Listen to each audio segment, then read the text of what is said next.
யுத்தத்துக்கு பின்னரான நாட்டின் அபிவிருத்தி தொடர்பில் ஆராயும் வகையில் ஆப்கானிஸ்தான் நாட்டைச் சேர்ந்த சிவில் சமூக தலைவர்கள் உள்ளடங்கிய 35 பேர் கொண்ட குழுவினர் கடந்த 28ஆம் தேதி ஸ்ரீலங்காவை வந்தடைந்தனர். இவர்கள் அனுராதபுரம், கண்டி, கிளிநொச்சி ஆகிய மாவட்டங்கள் உள்ளிட்ட நாட்டின் பல மாவட்டங்களுக்கும் விஜயம் செய்து வருகின்றனர்.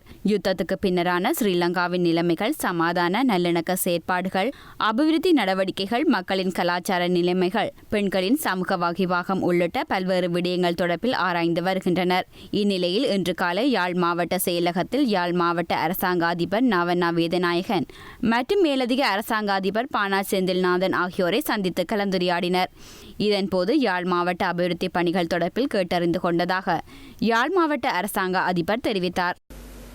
ஆப்கானிஸ்தானிலிருந்து அந்த மக்களின் பிரதிநிதிகளாக கொஞ்சம் பேரை அழைத்து வந்தார்கள். அவர்கள் மிக முக்கியமாக இந்த எமது மாவட்டத்தில் நடைபெறுகின்ற வேலை திட்டங்கள் எவ்வாறு நடைபெறுகின்றன என்பதும், எவ்வாறு இந்த மக்களின் பங்களிப்புகள் அதில் நடைபெறுகிறது என்பதையும், மற்றும் அந்த எவ்வாறு வசதிகள் செய்யப்பட்டிருக்கின்றன, மற்றது எவ்வாறான மக்களுடைய பங்களிப்பு இந்த அபிவிருத்தி திட்டங்கள் இருப்பதையும், இளைஞர்களுடைய பங்களிப்பு பற்றியும், மற்றது